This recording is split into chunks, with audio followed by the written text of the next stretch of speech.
అందరూ కూడా ఆర్కృష్ణ గతంలో కూడా తెలంగాణ రాష్ట్రంలో కానీ ఆంధ్రప్రదేశ్ రాష్ట్రంలో కానీ రిజర్వేషన్స్ లేవు. కానీ ఆర్కృష్ణ గారు 1986 ప్రాంతం అనేక పోరాటాలు చేస్తే ఆ అందరూ చాలా మంది కృష్ణయ్య గారు ఈ కాలేజీ విద్యార్థులు సర్పంచ్ అంటే వీళ్ళే సర్పంచ్ అయితే ఎంపీసీ కొట్లాడితే ఆ రోజు ఎన్టీ రామారావు 20% సాధించుకున్నాం.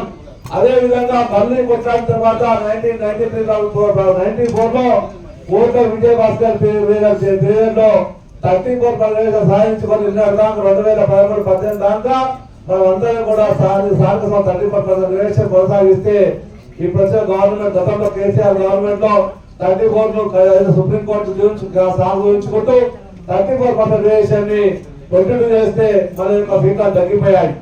మళ్ళీ ఈ రోజు 42% వస్తామని చెప్పేసి అదే సాగు గురించి కేసీఆర్ 22% చేశారు. రిజర్వేషన్ 40% ఇస్తామని చెప్పేసి వస్తే మనం నమ్మాం.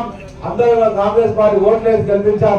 కానీ కాంగ్రెస్ పార్టీ ఓటు గెలిపించాం. కాంగ్రెస్ పార్టీ అందరి మీద మొండి చేసి చూపిస్తూ మన అందరి మీద బస్వాస రాష్ట్రం పెడతా ఉంటాం. కాంగ్రెస్ పార్టీ బిడ్డ ఖబర్దార్ రేవంత్ రెడ్డి నెయ్య జాగ్రత్తగా తెలంగాణ రాష్ట్రం బీసీ అందరూ ఓట్లేసి అధికారులు రాష్ట్రాలు గురించి జరగాలి.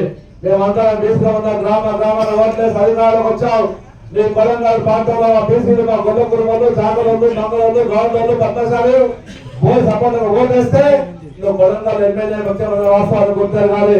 ప్రజాస్వామ్యం ఇది.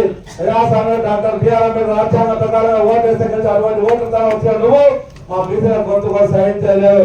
అందుకోసం ముఖ్యమంత్రి గారిని డిమాండ్ చేస్తా ఉన్నాం. ఈ యొక్క 40 అమలు చేయాలని విజ్ఞప్తి డిమాండ్ చేస్తా ఉన్నాం.